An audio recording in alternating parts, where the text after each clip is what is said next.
Estoy fascinado porque sin planearlo, Dios nos llevó a que este día estudiemos un cambio drástico en la vida de Pablo, algo así como que marcó un inicio y un final.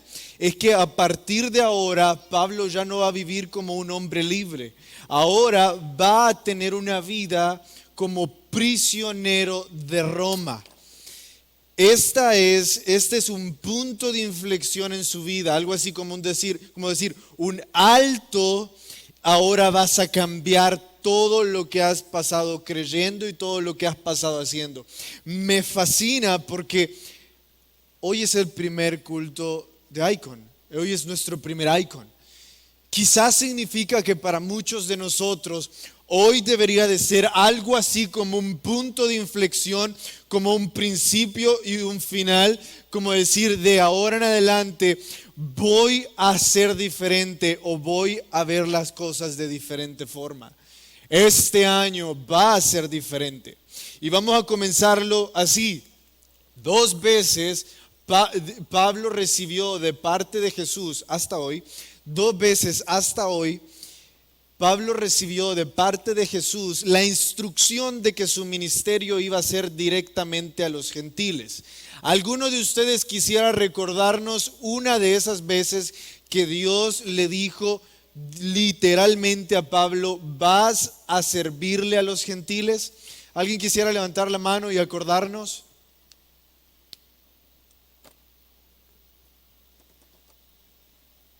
Hemos estudiado Hechos juntos, al menos una deben de recordar.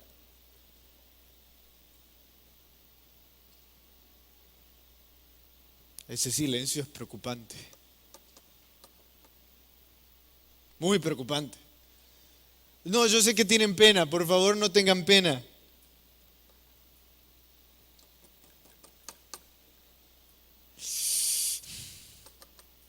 Una pues, solo una. ¿En serio no recuerdan? Les voy a dar una pista. Es cuando le dijo que iba a ser instrumento útil. Bueno, se los voy a recordar. La primera vez que Dios le dijo eso a Pablo fue en su conversión. ¿Conversiones con S o con C? Recuérdenme. ¿Con S? ¿Y tilde en dónde? En la O. La primera es en su conversión. Le dice, me vas a ser instrumento útil para los gentiles. La segunda fue en un éxtasis, que hoy lo vamos a ver. Éxtasis lleva una tilde, pero no nos vamos a detener en eso ahorita. Vamos a recordar esas dos porque ya Dios le ha dicho a Pablo en repetidas veces cuál es su llamado. Pero vamos a ver lo que sucede en la historia de hoy. No, antes de seguir con lo demás, vamos a hacer otro pequeño recordatorio que creí que era importante que tuviéramos en mente a la hora de, de hundirnos en la lectura de hoy. Nosotros estudiamos que habían 5 grupos religiosos adentro del Sanedrín. Los fariseos, ¿se recuerdan los fariseos, verdad? Los saduceos, los escribas, los sacerdotes, solo eran 4, fariseos, saduceos, escribas y sacerdotes. No, los ancianos también, eran 5. Entonces, estudiamos cada uno de ellos, pero algo que nosotros recordamos es que algo que nosotros estudiamos es que la mayor parte de fariseos habían sido escribas. ¿Por qué? Porque los fariseos se dedicaban al estudio y a la interpretación de la Biblia. También estudiamos que la mayor parte, ahora con otro color, para que ustedes vayan haciendo las semejanzas, la mayor parte de saduceos habían sido sacerdotes. Porque los sacerdotes, cuando llegaban a un nivel socioeconómico alto, se convertían en saduceos. Les puse el ejemplo de que en ese momento los saduceos eran algo así como un grupo político aristocrático de sacerdotes. Era algo así como que los sacerdotes corruptos y adinerados formaron su propio grupo de religiosos y les llamaron saduceos. Estos no leían la Biblia, estos creían en puras patrañas porque ellos lo que querían era hacer dinero. Y estos simplemente eran líderes del pueblo. Entonces tenemos aquí algunas relaciones entre los grupos.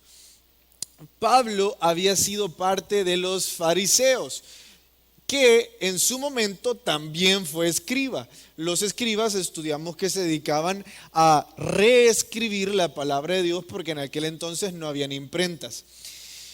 Una de las creencias grandes que tenían los fariseos es la resurrección. Aquí dice resurrección.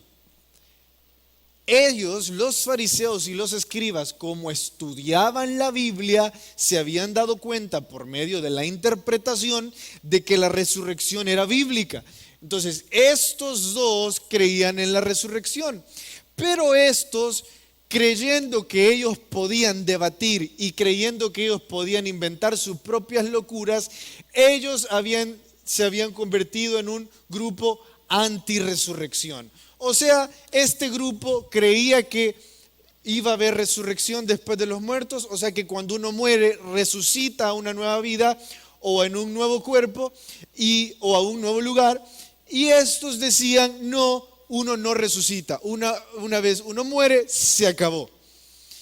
Sin fundamento bíblico, por supuesto, porque era un grupo de líderes que andaban en búsqueda de dinero y punto. Era importante que nosotros viéramos eso hoy porque Pablo va a visitar el Sanedrín una vez más. El último culto nos quedamos con que Pablo utilizó la defensa de su fe y utilizó el mejor sermón, o sea, su testimonio. Pero vamos a ir al final de su testimonio. Vamos a ver cómo le fue a Pablo predicándole a toda Jerusalén, subiendo una torre romana, golpeado por judíos y esposado por romanos. O sea, terrible el pobre Pablo, pero su predicación más esperada. Retomamos en el verso 17. Verso 17 dice: y me aconteció, vuelto a Jerusalén, que orando en el templo me sobrevino un éxtasis. Paren ahí. Ahorita ya estamos al final de su testimonio. Entonces Pablo nos está diciendo, está culminando su testimonio diciéndoles: yo, después de haberme convertido al cristianismo, después de haber creído a Cristo, seguía las costumbres judías. Seguía siendo un judío. Escúchenme. Como Pablo se está defendiendo delante de los judíos, él les dice que en el templo, mientras oraba como los judíos, él recibió una palabra, un éxtasis. Ahora, ¿qué es un éxtasis? Específicamente la palabra en griego que utilizó Pablo también se refería para un tipo de sueño o un tipo de revelación. Eso significa que mientras estaba despierto, él empezó a soñar. Como que si su mente se fue para otro sitio, espiritualmente. Ahora, ustedes dirán: Carlos, eso suena muy místico. Les tengo que decir algo a los que somos muy rígidos con la palabra de Dios. Nosotros no podemos decir cómo Dios actúa y cómo Dios no. Si Dios decidió hablarle por medio de un éxtasis a Pablo, Dios tuvo sus razones. Ahora, es necesario que nosotros recordemos que sí, ahí dice en el verso 17 que le sobrevino un éxtasis. Sí, pero es la única parte en la Biblia donde él cuenta eso. O sea, él no lo andaba contando a todos los lugares que iba a predicar. El único lugar en el que nosotros encontramos que Pablo habla que por medio de un éxtasis recibió su llamado es ahí. Sí, hubo otra parte en la Biblia, en Corintios, donde él habla que fue llevado al cielo, pero eso es otra cosa totalmente diferente. Pablo no andaba contando sus sueños o sus éxtasis, eso era entre él y Dios. no lo ocupaba para que la gente le escuchara, no lo ocupaba como un gancho para hacerse sentir más espiritual. Esa fue una forma de justificar de cómo él recibió su llamado. Si ustedes tienen dudas sobre la forma en la que Dios habla, lean Jeremías, se los voy a leer yo, Jeremías 23, 29. Escuchen lo que dice Jeremías 23, 29. Porque si ustedes dicen, Carlos, pero yo soñé o yo quisiera soñar, escuchen lo que dice Jeremías 23, 29. No es mi palabra como fuego, dice Jehová, y como martillo que quebranta la piedra. Escúchenme. Dios está hablando a través de Jeremías y le está diciendo al pueblo, ¿para qué quieren andar soñando sueños? ¿Para qué quieren tener éxtasis? No redondea al decir soñando sueños, así dice la Biblia. ¿Para qué quieren tener éxtasis? ¿Para qué quieren tener visiones? Si mi palabra es más poderosa, les dice. Entonces es como un llamado de atención a nosotros. ¿Para qué queremos que venga un ángel y nos haga todo un espectáculo? ¿Para qué queremos sueños cuando tenemos su palabra? Que tenemos acceso todos los días a ella. Aquellos que necesitan sueños, aquellos que necesitan confiar en éxtasis o escuchar los sueños de otros, es porque la palabra de Dios no es suficiente para ellos. Y más o menos en algo así se encontraba Pablo. Ya van a ver por qué, no crean que estoy siendo rudo con Pablo. Verso 18.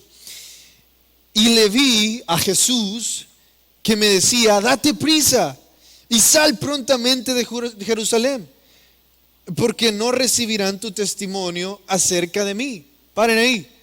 Entonces Pablo 3 años había pasado en Jerusalén orando, haciendo nada, congregándose y haciendo nada. Entonces, ante la necedad de Pablo, Dios ocupa un éxtasis, se le aparece Jesús y Jesús le dice, Pablo, andate. Ya, andate prontamente, yo te voy a usar para los gentiles. Entonces, nosotros tenemos en el verso 18 la segunda vez que Pablo recibe su llamado a predicar a los gentiles. Pablo, vete. Y ahora miren Pablo lo que le responde a Jesús, verso 19. Yo le dije, Señor, ellos saben que yo encarcelaba y azotaba en todas las sinagogas a los que creían en ti. Y cuando se derramaba sangre de Esteban, tu testigo, yo mismo estaba presente y consentía en su muerte. Y guardaba las ropas de los que me la mataban. Paren ahí. ¿Saben qué está queriendo decir Pablo ahí? Jesús, escucha esto. Yo tengo el currículum perfecto para predicarle a los judíos. Jesús, si hay alguien indicado para hacer el trabajo que se necesita hacer aquí, soy yo. Tengo lo necesario. Ellos me vieron, Jesús. Ellos me vieron ser un fariseo de fariseos. Me van a escuchar. Soy el indicado para esto. Ahora, ¿por qué se lo está contando a los judíos? Le está diciendo Pablo a los judíos, yo quería predicarles a ustedes. Pablo en su testimonio les está diciendo, mi sueño era predicarles a ustedes. La necedad de Pablo, ¿verdad? Al querer poner excusas a Jesús y decirle a Jesús cómo debería de usarle. Verso 21, veamos lo que le responde Jesús. Pero Jesús me dijo, ve, porque yo te enviaré lejos a los gentiles. Paren ahí. ¿Cuál fue la respuesta de Jesús? Que vayas, te digo. Aunque creas que tenés el currículum necesario para cumplir ese trabajo, haz lo que te digo. Pablo estaba ahí diciendo, con mi testimonio ellos van a recibir, con mi testimonio vamos a poder hacer ministerio. Y Jesús le dice, haz lo que te digo, Pablo. Si algunos de ustedes ¿Alguna vez se ha preguntado si ustedes no podrían predicarle a los alcohólicos porque no fueron alcohólicos? No podrían predicarle a los que lucharon con drogas porque no probaron drogas. O si ustedes creen, bueno, a lo mejor me voy a hacer unos 5 aritos en la cara para que los que tienen aritos en la cara me reciban. Si ustedes creen eso, que necesitan haber vivido algo, que necesitan tener algo en ustedes mismos para cumplir el llamado de Dios en sus vidas, escuchen lo que Dios le dijo a Pablo. No necesito nada de tus capacidades. Necesito tu obediencia. Con tu obediencia vamos a hacer ministerio. Y aquellos de ustedes que alguna vez se han sentido mal y han dicho, bueno, no le puedo predicar a los que han vivido locamente, porque yo no he vivido locamente. Dios no necesita testimonios de esos. Su palabra es suficiente. Con eso podemos predicar. Sigamos, que tenemos que llegar hasta el siguiente capítulo. Verso 22. Y le oyeron hasta esta palabra. Lean el verso 22 ustedes solos y luego lean el verso 21 y alguien levante la mano y dígame hasta qué palabra oyeron a Pablo. ¿Cuál fue la última palabra que Pablo dijo y después ya no le quisieron escuchar? Alguien levante la mano. En el 21 y el 22. ¿Cuál fue la última palabra que Pablo mencionó en el 21 y que Lucas nos dice, eso fue lo último que dijo?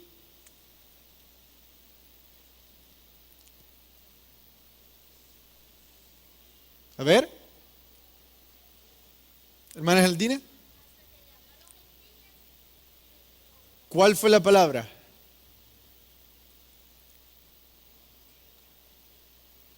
¿Guardo? Gentiles. Escúchenme, todo un pueblo se había quedado en silencio escuchando la predicación y el testimonio de Pablo. Pero nomás Pablo dijo que Dios lo envió a los gentiles porque rechazó a los judíos. Se levantaron y empezaron a tirarle ropa a Pablo, empezaron a tirar piedras, empezaron a tirar polvo, hicieron un relajo. ¿Saben por qué? Porque hay personas religiosas que no les gusta ver la redención en otros. Hay muchos que dicen, no, ese no debería estar sirviendo porque mira cómo tiene el pelo. No, esa iglesia no debería de funcionar porque mira cómo son ahí. Esa persona no debería de estar en ese lugar porque mira cómo se viste. Cristo no anda viendo eso. Cristo no anda viendo de dónde venimos, cómo nos vestimos o cómo lucimos. Cristo anda viendo nuestro corazón. Y ellos, los judíos, como muchos religiosos, a veces se enojan porque la palabra de Dios llega a otros. Y esa fue la razón por la que se enojaron.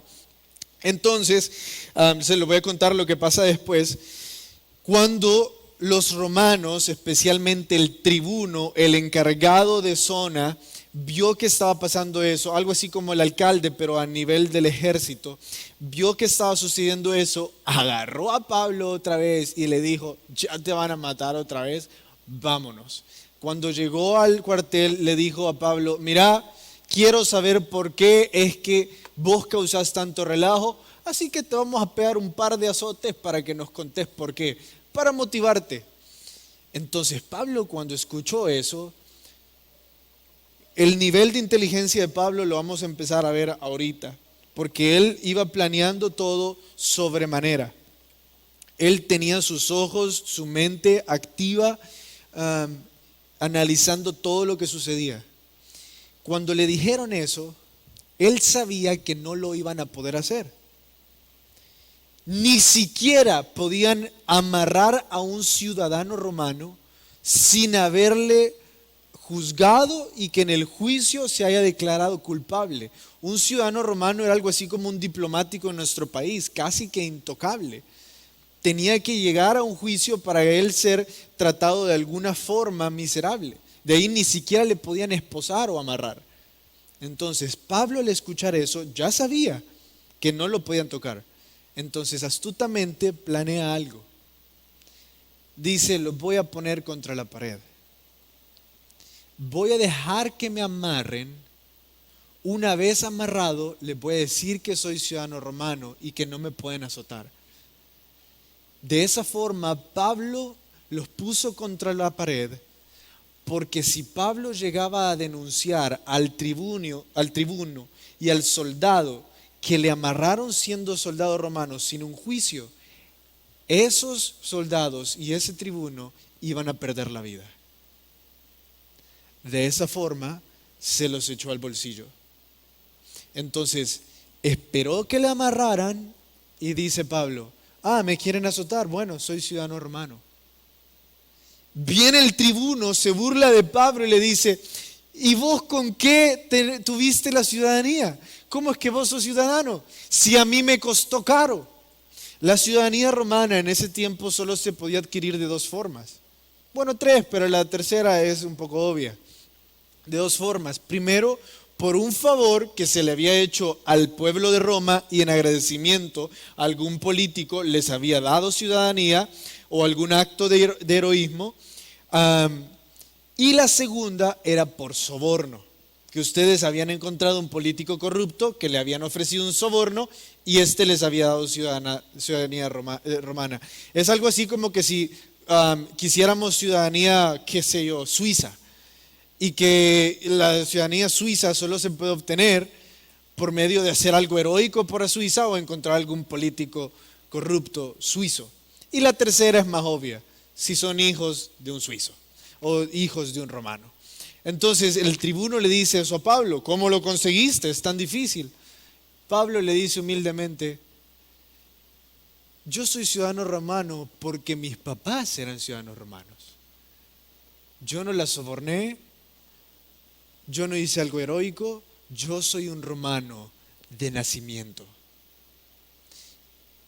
Cuando él dijo eso, dicen algunos historiadores que él mencionó una frase en griego que solo los ciudadanos romanos nacidos conocían porque estaba en su acta. Algo así como la de los Marines de Estados Unidos, que ellos dicen semper fi, que solo ellos lo pronuncian y entre ellos se entienden cuando lo mencionan. De esa forma, cuando el ciudadano romano escuchó esa frase, se quedó sorprendido y todos en ese lugar temieron. Vayan hasta el verso 29. Miren lo que dice: así que luego se apartaron de él los que le iban a dar tormento, los que le iban a azotar, y aún el tribuno, al saber que era ciudadano romano, también le tuvo temor por haberle atado. Verso 30. Al día siguiente, queriendo saber de cierto la causa por la que le acusaban los judíos, le soltó de las cadenas y mandó a venir a los principales sacerdotes. Paren ahí. Ya casi vamos llegando al fin de nuestra sección de hoy. El tribuno no se iba a quedar así. El tribuno quería llegar al fondo del por qué la gente odiaba a Pablo. O sea, el tribuno no podía entender cuál es el odio que tienen contra Pablo. Entonces él tiene esta idea: voy a mandar a llamar al Sanedrín, o sea, al grupo de jueces judíos, para que ellos me digan, ellos hagan su juicio y así yo entender por qué todo esto. Mandó a llamar al Sanedrín y llevó a Pablo delante de ellos. Cuando Pablo vio eso, dijo: una segunda oportunidad para predicarle a los judíos. La primera, ¿cuál fue? Cuando estaba en la torre Antonia y tenía todo el pueblo y predicó. No le fue bien. Ahora tiene una segunda oportunidad. Tiene el Sanedrín de frente y miren cómo empieza. Verso 23. Entonces Pablo, mirando fijamente al concilio, dijo: varones hermanos, yo con toda buena conciencia he vivido toda mi vida, hasta el día de hoy. Entonces, verso 2, el sumo sacerdote Ananías ordenó al que estaba junto a él que le golpeasen la boca y golpearon a Pablo. Cuando golpearon a Pablo, dijo: Dios te golpeará a ti, pared blanqueada. ¿Estás tú sentado conforme a la ley, para juzgarme conforme a la ley, y quebrantas la ley mandándome a golpear? Paren ahí. Pablo no se refirió al Sanedrín como supremos jueces o supremos líderes. Pablo se refirió a ellos como un equivalente a ellos, como un igual. Por eso les dice varones, hermanos. El sacerdote se enojó tanto que le dijo, ni siquiera lo hizo él, le mandó a otro a que pegara en la boca a Pablo. Pero era ilegal para los judíos golpear a otro judío. Entonces, cuando le golpean, Pablo dice: tú estás aquí para juzgarme, pero quebrantas la ley. Antes de decirle eso, le insultó, le dijo pared blanqueada. ¿Qué significa eso? Hipócrita. Ustedes, antes de que pinten una pared, es fea, está llena de hoyos. Una vez la pintan, se ocultan, pero solo una maquilladita sigue siendo lo mismo. Entonces le dice Pablo, hipócrita. Le insulta. Pablo se enoja. Y luego un miembro de Sanedrín le dice a Pablo: Pablo, acabas de insultar al sumo sacerdote. Pablo baja su cabeza y dice: wow, no sabía que el sumo sacerdote quebraba la ley. De forma sarcástica. Pero les digo algo, en ese momento todo el chip de Pablo cambió. Había estado durante más de 3 meses ansioso por predicarle a los judíos. Tuvo a todo el pueblo de Jerusalén frente a él. Tuvo a los miembros de Sanedrín junto a él. Y ninguna de las 2 veces sucedió, a pesar de su currículum. Así que cambia el chip. Y esta vez ya no va a buscar predicarles. Se da por vencido. Y dice: solo quiero salir vivo de esta.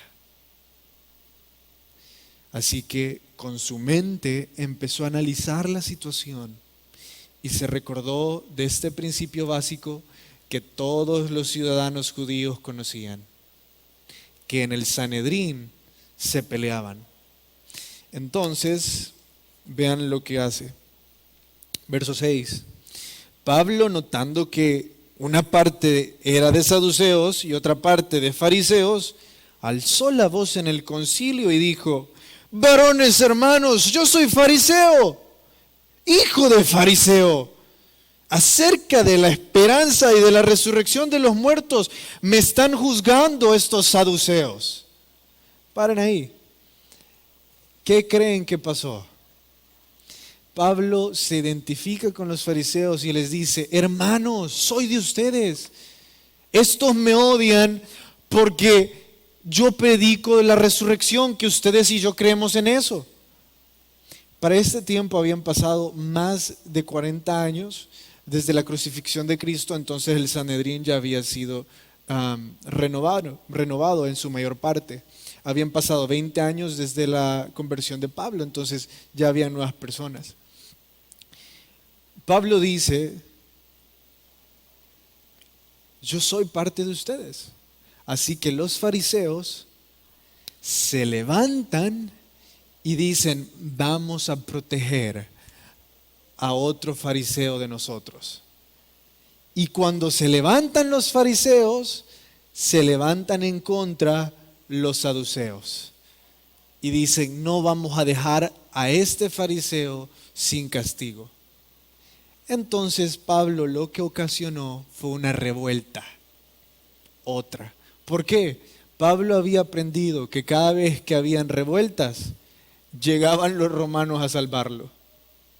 Así que como planeó, sucedió.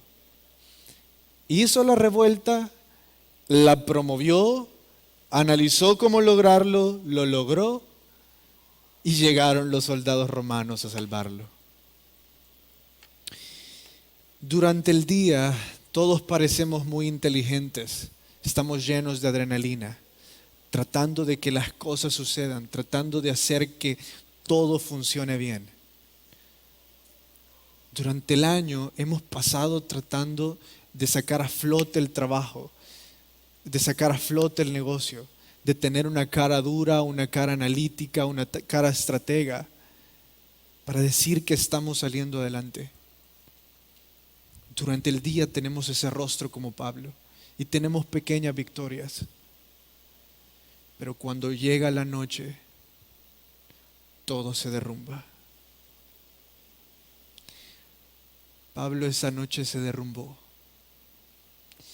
y empezó a llorar y a llorar. Porque durante tanto tiempo había soñado con predicarle a los gentiles, a los judíos.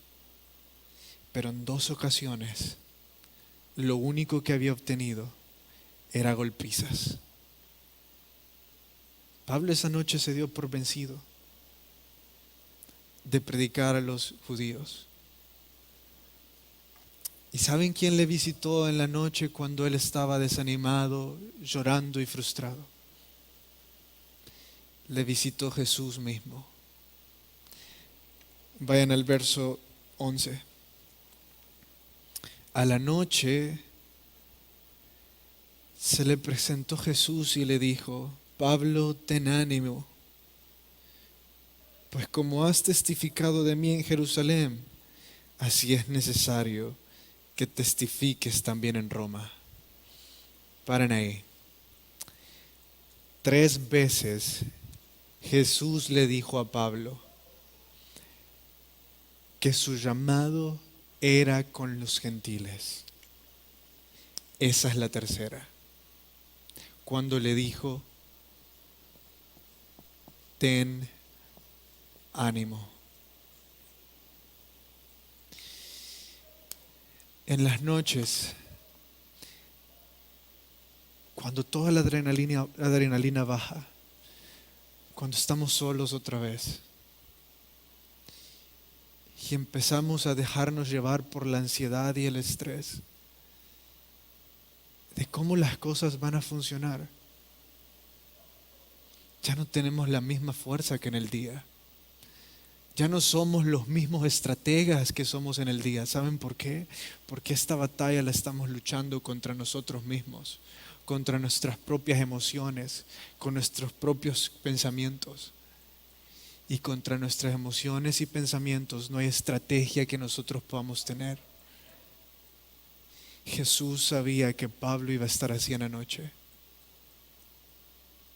Y Jesús le visita y le dice: ten ánimo. Ahora, no crean que este ten ánimo fue como el ánimo que muchos de nosotros damos, que cuando alguien está triste le golpeamos en la espalda y le decimos: no estés triste. No fue así. Jesús hizo 2 cosas con Pablo. Si ustedes se fijan, no simplemente le dijo ten ánimo, sino que él le dijo 2 cosas. La primera que le dijo fue: has hecho bien, hiciste bien, le predicaste bien, hiciste lo que pudiste. Miren específicamente cómo dice en el verso: como has testificado de mí en Jerusalén. Lo primero que hace Jesús al animar a Pablo, al tratar con sus sentimientos, es elogiarlo. Lo primero que hace es elogiarlo. Y lo segundo que hace es darle propósito.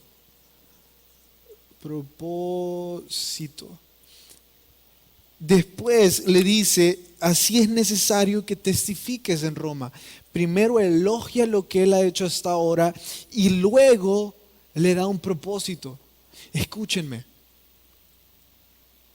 En este nuevo año,